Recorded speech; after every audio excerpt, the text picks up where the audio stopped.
Again, my angle was about gaslighting the assassination of Charlie Kirk, which they're trying to do. It's so venal and horrible. But how can they keep this line going about rounding up, people working at, a food truck instead of the people that were just, listed on the show? These are people who should have been out of the country years ago.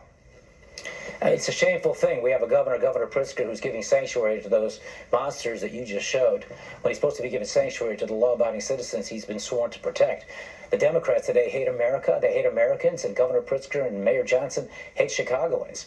And the fact that they're willing to do what they're doing basically put the priorities of gangsters and rapists and murderers who broke into our country illegally above law-abiding citizens and taxpayers sums up what today's Democratic Party is. And they use rhetoric that is exactly the type of rhetoric that leads to the kind of violence that we've just seen and the horrific murder of Charlie Kirk. And it's shocking to me that JB, who used to work for me, JB would talk like this today, a week after the assassination of Charlie Kirk. What did he do for you? I'm forgetting now. He asked me to appoint him to the makeup chairman of the Illinois Human Rights Commission, and I said sure, and I did it. Had I known then what I know now, I would have said no. Yeah, coulda, shoulda, woulda. Now, Illinois Senator Tammy Duckworth is upset about 12 parking spots at Edward Hines VA Hospital being used as a, quote, staging area for ICE agents. So in a letter to the Veteran Affairs Secretary, Doug Collins, Duckworth wrote that it's preposterous that the VA would believe allowing ICE to operate on Hines campus will not adversely impact delivery of care for Hines patients. It's not too late for you to abandon your pathetic capitulation to ICE.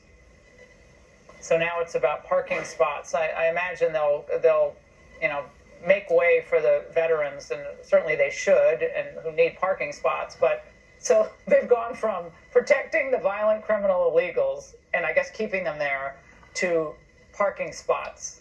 This is your party, your former party. Laura, I have another confession to make. Tammy Duckworth used to work for me too. Oh my God, you created all of this.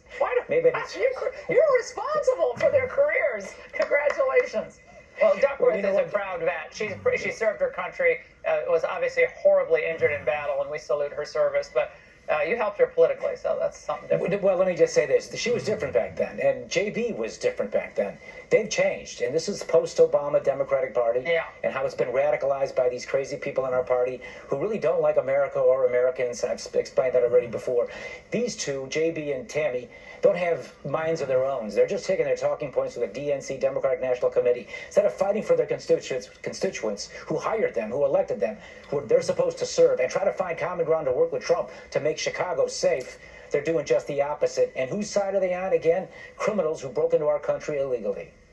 Now, Duckworth used to come on, I think at least one or two times she came on my radio show, and she was totally inspiring. Her story is very inspiring, but that is the trajectory of the modern Democrat Party. And you can hear how Obama sounds today versus how he sounded in 2008. Hope and change are gone. It's all villainize and vilify. That's all they have. Governor, thank you so much. Great to see you.